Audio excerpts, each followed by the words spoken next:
如果你的邻居某一天突然送来他亲自做的点心，你一定会非常乐意的接受。那如果说这些点心都是拿人的血液和脂肪做的，那你吃下去会不会瞬间呕出来呢？今天视频的主人公，他处理尸体的方式恐怕会令你大开眼界。人肉在他的手里可以变成可爱的小点心以及肥皂，而且作为远近闻名的热心肠，他就把这些东西送给了邻居和朋友。当事情败露后，他说了这样一句话：我杀人并非出于仇恨和贪婪，而是出于母爱。难道只有变成连环杀手才能保护他的孩子吗？究竟是什么让一名中年妇女走上罪恶之路？下面就让我们一起来见识一下这不同寻常的母爱。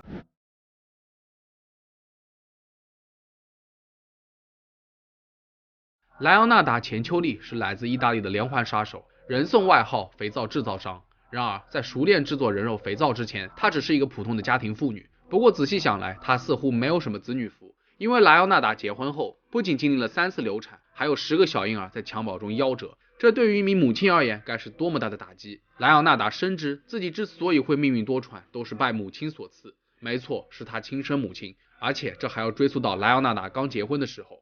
1917年，23岁的莱昂纳达与一名土地登记员结了婚，但这桩婚事并没有得到母亲的支持，因为莱昂纳达没有听母亲的话，不愿意嫁给自己的堂兄。所以结完婚后，莱昂纳达就与自己的原生家庭彻底断绝了关系。据说母亲在他结婚前夜诅咒他这一生都将充满苦难。不仅如此，多年前有个吉普赛女巫告诉莱昂纳达，你会结婚会生孩子，但所有的孩子都会死去。可怕的是，诅咒和预言都一一灵验了。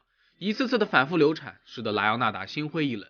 然而可怜之人自有可恨之处，这句话完全适用于莱昂纳达。虽然他很值得同情，但并不耽误他成为狡诈之人。1927年，莱昂纳达因诈骗罪入狱，在服刑10个月后顺利出狱。现如今，所有人都知道他是个品行不正、满嘴谎言的骗子，于是他就和丈夫搬到了一个名叫科雷焦的小镇。可惜安稳日子还没过多久，在1930年7月23日，伊尔皮尼亚发生了一场大地震，损失惨重，所有人都为此失去了家园。莱昂纳达也是其中的一名受害者。无家可归的他开始感慨自己的命运，果真如母亲诅咒的那般困苦。走投无路的莱昂纳达只能向女巫寻求帮助，希望能够获得一儿半女。果然在女巫一顿施法后，他终于顺利生下4个孩子，这让他非常的兴奋。来之不易的孩子成为了莱昂纳达的命根子，他也因此更加坚信巫术的神奇力量。可是另一边，没有钱的日子寸步难行。莱昂纳达的丈夫只是一名小小的登记员，每月就靠着微薄的工资勉强养活妻儿。因为地震，日子过得更加紧巴。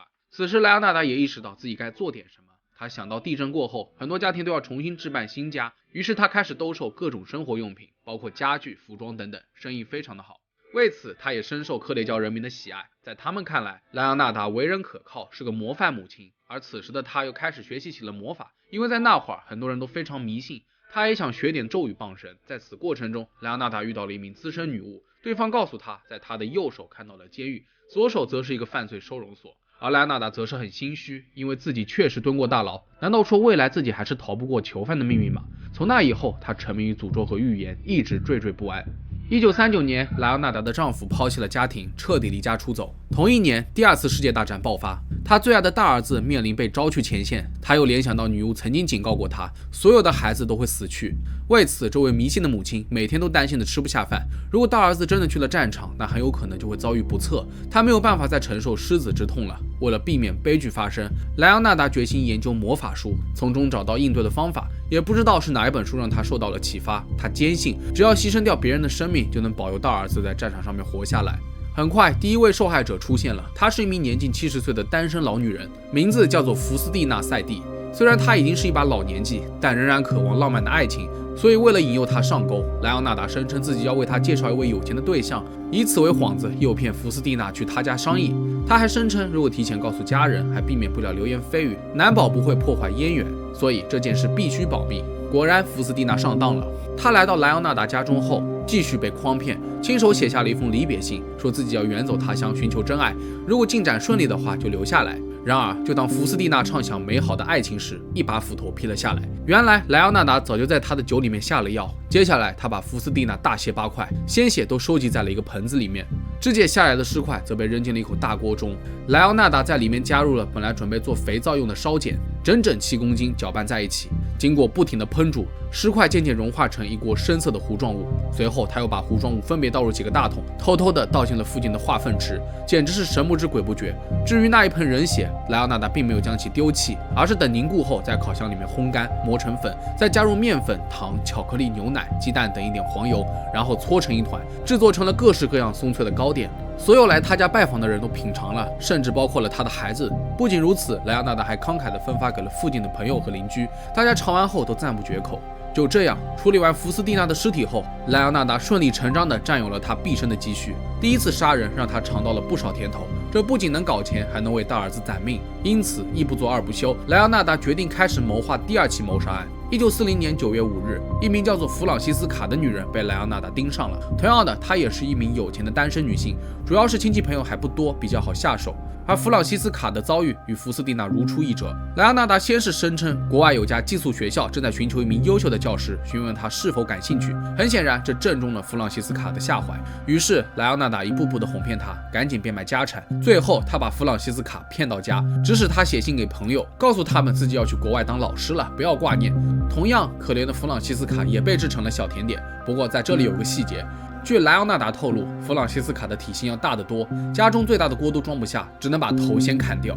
同一年的10月30日，59岁的弗吉尼亚·卡科波也惨遭毒害。让人不可思议的是，弗吉尼亚是著名的女高音歌唱家，八竿子打不着边的人，也不知道他们是怎么认识的。反正莱昂纳达的骗术一流，他声称自己可以帮弗吉尼亚提供一份工作，保不齐就能成为戏剧经纪人，这让弗吉尼亚很是心动，决定去他家拜访一探究竟。同样的，莱昂纳达告诫他，天机不可泄露，否则可能会错失这千载难逢的工作机会。因此，弗吉尼亚到莱昂纳达家后便不见了踪影。和前2名受害者的死法一样，这名女高音歌唱家被肢解后，其中一部分被烤成了美味的小饼干。莱昂纳达还总是会让孩子们多吃一些，因为他坚信吃下由受害者血液做成的饼干可以保佑孩子们幸免于难。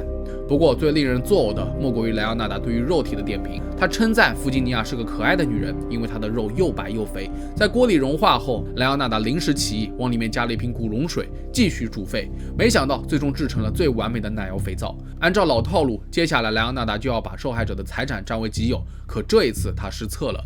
弗吉尼亚的社会关系很广，和亲友的关系也很紧密，而且在拜访莱昂纳达之前，弗吉尼亚就遇到过一个朋友。闲聊之中，他无意间透露了自己的去向。在他失踪后，弗吉尼亚的嫂子当即就表示自己不相信他会不告而别。再加上弗吉尼亚朋友的证词，警方很快就对莱昂纳达展开了调查。